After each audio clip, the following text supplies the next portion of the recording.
Je, umewahi kujiuliza kwa nini timu fulani ikiingia uwanjani unaona nyota zikiwa juu ya nembo zao?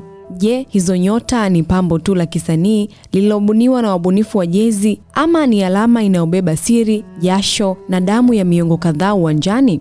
Ukweli ni kwamba nyota kwenye logo ya timu si urembo wa kawaida, bali ni daftari la kumbukumbu linaloandika historia ya waliotawala mchezo huu wa mpira wa miguu. Maswali haya yanaturudisha nyuma hadi katika miaka ya 1950 katika mji wa viwanda wa Turin nchini Italia. Wakati huo, klabu ya Juventus ilikuwa ikitawala soka la nchi hiyo kwa kishindo, na ilipofika mwaka 1958 walifanya jambo ambalo halikuwahi kushuhudiwa tangu kuumbwa kwa mchezo wa soka, kwa kutoa taji lao la 10 la ligi kuu ya Italia. Umberto Agnelli, ambaye alikuwa rais wa klabu hiyo wakati huo, alitaka alama ya kudumu itakayowatofautisha na timu zingine na kutangaza ufalme wao milele. Shirikisho la soka nchini Italia lilibariki wazo lake la kuweka nyota ndogo ya thamani juu ya logo yao, huku kila nyota ikiwakilisha mataji 10 ya ubingwa. Tangu usiku huo, mtindo huo ulienea kama moto wa kifuu duniani kote. Wazo hilo lilipovuka mipaka, vyama vya soka vililazimika kuweka sheria kali ili kuzuia timu kuweka nyota kiholela. Kwenye ngazi ya nchi, kanuni ya FIFA ipo wazi kwamba nyota moja inawakilisha ubingwa mmoja tu wa kombe la dunia. Ndiyo maana Brazil inawaka kwa nyota 5, huku Ufaransa na Argentina zikiwa na nyota 3 kila mmoja. Katika ligi za ndani za Ulaya, Italia walibaki na kanuni yao ya nyota moja kwa kila mataji 10.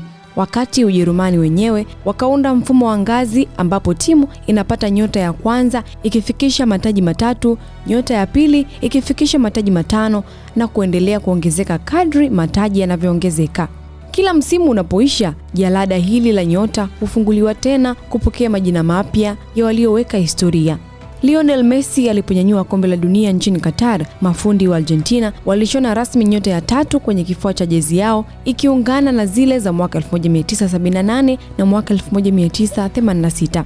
Nchini Italia, Inter Milan ilishine kwa furaha baada ya kutoa ubingwa wao wa 20 wa Serie A na kujipatia haki ya kisheria ya kuongeza nyota ya pili kwenye logo yao, huku Bayer Leverkusen nchini Ujerumani ikianza rasmi safari ya kusaka nyota yao ya kwanza kikanuni baada ya kutoa ubingwa bila kupoteza mechi.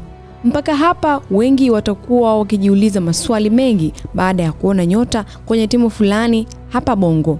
Je, utaratibu wake upoje?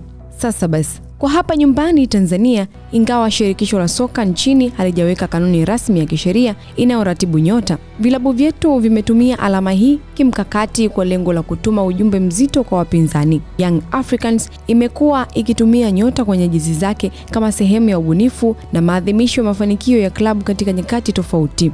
Wakati mwingine utakapoona nyota imeng'aa juu ya nembo ya timu unayoipenda, tambua kuwa hiyo sio picha tu, bali ni jasho, machozi na historia iliyoshonwa kwa uzi wa dhahabu. Ila kwa hapa nyumbani Bongo, TFF halijaweka kanuni rasmi ya kisheria inayoratibu nyota.